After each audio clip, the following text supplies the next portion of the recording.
Le maire de Pont-Audemer a absolument voulu visiter chaque atelier avant de prendre sa décision. C'est-à-dire qu'il est venu voir tous les artistes dans leur atelier privé. Donc j'ai le souvenir qu'à ce moment-là, j'étais dans le 19e et que j'ai reçu le maire dans mon atelier. Voilà, et très sympathique. Et il m'a dit, voilà, pour le projet, je veux quelque chose comme ça. Et donc il a fait le geste, très vertical, qui est à l'entrée de ma ville, sur un rond-point. Je lui ai dit, ah bon, d'accord. Et puis, il est reparti, et puis la décision a été prise. C'est un peu vieux, hein. Donc la décision a été prise, bon, on m'a dit, voilà, c'est toi. Et alors, à ce moment-là, je partais à Berlin, parce que j'ai un peu vécu à Berlin.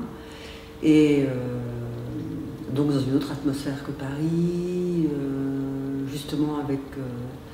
enfin moi j'aime beaucoup Berlin, mais comme beaucoup de gens, mais j'aime beaucoup la littérature austro-hongroise et toute l'Europe du centre. Et donc moi je passais mon temps à marcher dans Berlin, dans les années, je pense que c'était dans les années 90. Et il y avait encore l'armée russe qui venait de quitter Berlin, donc je visitais des sites vides, enfin tout ce que j'aimais en fait, visiter la ville dans cet état-là, entre les deux, juste avant la grande course à l'architecture qui est aujourd'hui, et donc l'effacement, juste avant l'effacement de toutes les traces de la guerre en fait. Donc moi ça m'amusait, enfin ça m'intéressait beaucoup de suivre les chemins, de repérer là où était le mur, parce qu'on le voyait bien, ce qui aujourd'hui a complètement disparu. Enfin, il faut être très connaisseur. Et même les noms des rues, des femmes, des résistants ont disparu, je crois, à Berlin. Enfin, il y avait un grand... À ce moment-là, il y avait beaucoup de discussions très engagées là-dessus, parce qu'ils voulaient supprimer le nom des rues du côté de Berlin-Est. Bon, toujours est-il que moi j'étais dans mon grand appartement et je cherchais une idée pour Pont-Audemer. Et j'en avais pris deux dans ma poche. J'en ai eu deux en fait d'idées. Une première que j'avais mis de côté, parce que c'est la seconde qui était la plus passionnante, que j'ai tout de suite, enfin très facilement trouvée, mais elle vient du fait qu'en face du bureau où je travaillais, il y avait des bureaux vides, et donc là, excusez-moi, je parle très très mal. Donc je recommence. Il y avait un bureau vide en face des fenêtres de ma chambre, et il y avait un type qui se déshabillait devant moi, toujours, et qui se touchait le sexe régulièrement devant moi. Mais il était légèrement plus haut, et la fenêtre, on avait l'impression que c'était à Saint-Sébastien, parce qu'il y avait deux croix, et il était comme ça, avec la croix devant, et ça faisait vraiment Saint-Sébastien, comme ça, derrière sa fenêtre. Donc effectivement, je regardais, moi je voyais rien de spécial, mais dans tous les cas, je trouvais ça incroyable. C'était l'hiver, il n'y avait donc pas d'arbres, pas de feuilles au marronnier qui étaient dans la cour, les cours berlinoises où il y a toujours un arbre, et personne dans les autres fenêtres de cet immeuble. Et donc à ce moment-là, je préparais une exposition qui s'appelait Vie privée. Et ce qui est très marrant, c'est que donc c'est devenu un film, une vidéo, cet homme, parce que je l'ai filmé finalement, et c'est devenu une exposition au Carré d'Art que j'ai commencé à préparer à partir de cette histoire, de cette rencontre que j'ai eue avec cet exhibitionniste. Et en même temps, je cherchais mon idée pour Pont-Audemer. Et il se trouve qu'à Berlin, il y a beaucoup de librairies art décoratif. Il y a beaucoup contrairement à Paris où il y a très peu de choses, en Allemagne, il y a beaucoup de librairies où on trouve beaucoup de documentation sur les mosaïques, sur la mode, sur le textile. Il y a beaucoup de documentation. Et donc j'aimais beaucoup ces librairies où je passais beaucoup de temps. Et j'ai eu l'idée d'un tapis, puisque je préparais l'expo Vie privée. Donc c'est le fait que je regarde, je pense que c'est une espèce d'association d'idées. Vous savez, les idées, c'est il y a un petit bout qui est là, et puis un autre petit bout qui est beaucoup plus loin, et puis d'un seul coup elles se rejoignent et ça produit une pièce qu'on n'attendait pas du tout. Et justement, ça a produit donc une pièce que j'attendais pas du tout, puisque j'ai décidé en fait de filer dans cette librairie et de chercher quelque chose qui pourrait se coller au sol, à Pont-Audemer. Parce qu'en fait, effectivement, le maire voulait une pièce sur le rond-point, mais heureusement, je savais qu'il se préparait la réfection, un réaménagement de tout l'ensemble de la place, d'un côté et de l'autre de la ville, donc d'un côté et de l'autre du rond-point et de la nationale qui passait. Donc j'y suis allée un peu sans savoir quelle allait être la réaction du maire. Dans tous les cas, j'ai choisi un morceau de dentelle, parce qu'il fallait que ça puisse s'agrandir à une échelle qui soit forte et qui soit en même temps réalisable, mais en même temps très organique. C'est-à-dire, comme je savais que j'allais utiliser des très gros pavés, puisque c'est un endroit qui est roulant, avec des camions et des voitures, il fallait que ça soit des pavés de 10 à 11 cm, jusqu'à 12 de large. Donc, j'ai vraiment grossi le dessin, et je l'ai étalé comme ça. Et j'ai posé le rond-point dessus, j'ai posé les bancs dessus, j'ai posé les voitures dessus, j'ai posé les bornes EDF dessus, j'ai posé les poubelles dessus. Tout pouvait aller dessus, les gens, l'œuvre, elle était le support en fait de la vie, enfin de tout ce qui pouvait se poser dessus, de tout l'aménagement urbain et qui pouvait... il pouvait choisir ce qu'il voulait. En fait, ce qui comptait, c'était que ce qui est dessous soit très fort et que ça traverse complètement l'ensemble. En fait, c'est juste que j'ai eu une image qui s'est mise dans ma tête et que j'ai plaquée. Donc c'était, en fait, par rapport aux autres projets que j'ai pu faire, c'était le projet le plus facile que j'ai jamais fait, puisque d'abord, ça m'était jamais arrivé d'utiliser une image textile. Ça m'était jamais arrivé, et comme quand j'ai plongé dans le textile, d'ailleurs j'en suis toujours pas sortie, je suis toujours là-dedans, le textile c'est du dessin, hein. Comme moi je travaille beaucoup par le dessin, que le dessin pour moi c'est une activité, c'est actif, et c'est aussi intéressant que les mots. Pour moi je travaille beaucoup aussi avec les mots, enfin, le dessin c'est conducteur, comme les mots, comme le langage, comme, beaucoup plus que les images en fait, pour moi. Enfin, donc, mais le fait que ce soit une dentelle, donc c'est quelque chose qui est travaillé avec la main. J'ai fait le rapprochement entre les points et les pavés, en fait, tout simplement.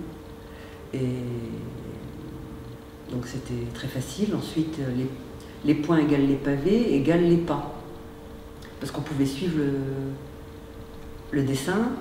Souvent, quand on fait ses courses, on a un chemin, et si on prend le plus court ou pas le plus court, mais dans tous les cas, quand il y a un dessin au sol, on a tendance à suivre un dessin, et je me suis imaginé comme ça qu'on pouvait suivre le motif, et que quel que soit ce qui se passait dessus, rien ne pouvait déranger cet ordre-là, qui était l'ordre textile en fait. Et donc par rapport à l'exhibitionniste, c'était l'intérieur à l'extérieur en fait. C'est le rapport du tapis dehors. Bon, après ça n'a plus rien de très sexuel. Mais quant à la pièce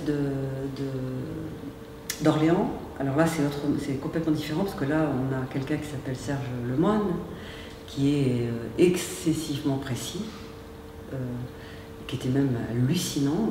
Tout était minuté avec lui, c'est-à-dire que bon, il a décidé que c'était moi, enfin entre autres, puisqu'on était 8 je crois, 4 Français, 4 étrangers, donc déjà très précis, et on avait un rendez-vous chacun toutes les heures, il venait nous chercher au train, toutes les demi-heures ou toutes les heures, je sais plus, enfin il venait nous chercher un par un. Donc il vient me prendre, il m'emmène directement sur le site. Là il y avait des arbres, donc il pensait que ce romantisme-là allait peut-être m'inspirer. Moi j'étais pas du tout inspirée quand j'ai vu le lieu. Parce qu'il me faut autre chose en fait, il faut que j'ai des contraintes moi. Alors ça en était une grosse puisqu'il me dit c'est là. Mais j'aime bien pour travailler, mais que ce soit pour une exposition, dans une galerie ou dans un musée, j'aime bien les contraintes. Donc j'étudie toujours l'espace, ça me plaît beaucoup de regarder comment les murs sont faits, est-ce qu'ils sont pleins, est-ce qu'ils sont creux, comment est le sol, est-ce qu'on peut bouger quelque chose, est-ce qu'on peut ajouter, est-ce qu'on peut enlever, ça me plaît de regarder les matériaux, ça me plaît de voir comment, par où on rentre, par où on peut sortir, est-ce qu'on peut rentrer autrement, est-ce qu'on peut... Enfin, et donc là, j'avais pas le choix, j'étais dans un site... Ah oui, il voulait quand même que je me mette au fond du terrain. Il voulait que ma pièce, la pièce que j'allais faire, il voulait, j'ai oublié de dire, c'était la commande pour tout le monde, c'était une fabrique. Oui, c'est la folie au XVIIIe siècle. Voilà. C'est ça, c'est-à-dire on peut faire un peu ce qu'on veut à partir du moment où en fait, ça c'est... Enfin, on pouvait faire ce qu'on voulait à partir du moment où ça ne dépasse pas 4 mètres sur 8. Ça pouvait être pris horizontal ou vertical. 4 mètres sur 8, ok, ça ne devait pas dépasser ça, il ne devait pas y avoir de contre-dépouille pour les problèmes d'entretien, pour pas qu'il y ait des mauvaises intentions, qu'il y ait des gens qui viennent faire leurs besoins dans les coins. Il ne fallait pas trop que les murs soient lisses, pour pas qu'il y ait trop de tags. Enfin, il y avait des contraintes de cet ordre-là. Et bon, finalement, c'était des contraintes quand même si je ne connaissais rien de cet endroit. Dans tous les cas, là, j'ai fait un objet, vraiment un objet. C'est-à-dire, à Orléans, il y a une cathédrale, et sur les tours, il y a une espèce de couronne en haut de cette cathédrale qui a une certaine forme. Et je m'intéressais aux objets un peu bizarres, avec des formes un peu bizarres comme les couronnes justement, avant d'avoir ce projet-là. Mais c'est une pièce, en même temps, c'est un travail qui n'est relié à aucun autre travail de ce que j'ai pu faire auparavant, ni même à aucun centre d'intérêt. C'est-à-dire, elle n'est pas reliée à mon travail plastique, celui que j'avais entamé depuis le début. Donc c'est un objet vraiment qui vient d'ailleurs. Hein. C'est pour moi un objet un peu non identifié. C'est presque un objet de design un peu que j'ai fait. C'est-à-dire, comme j'aimais beaucoup faire des maquettes, je me suis dit je vais faire une maquette agrandie. Et donc j'ai travaillé vraiment comme Ikea. C'est-à-dire, c'est des assemblages qui sont répétitifs. Donc c'est un octogone, je crois. Je suis plus sûre, un octogone, je crois. Et donc c'est fait en béton préfabriqué. Et c'est monté, ça a été monté en 2 heures, en 3 heures, par une grue.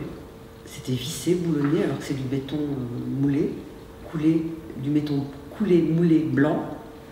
Et c'est que des éléments qui s'assemblent avec des vis. Et quand on voit la pièce, on n'imagine pas, enfin sur photo, on ne pense pas que c'est tout petit.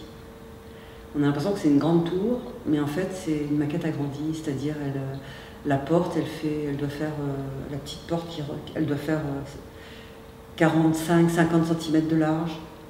L'escalier, il est doublé, l'escalier qui pour permettre de rentrer à l'intérieur de cette fabrique était nécessaire, puisqu'à l'intérieur il y a une lampe. C'est-à-dire que la nuit, ça s'éclaire, je ne sais pas si ça marche toujours ça, mais la nuit c'est une lampe en fait. Et de jour c'est une fabrique. Et ce qui a été différent de la demande de Serge Lemoine, là où j'ai un peu bougé, c'est comme un pion, j'ai bougé ma pièce. Lui il voulait qu'elle soit au fond d'une série d'arbres, moi je l'ai mis devant.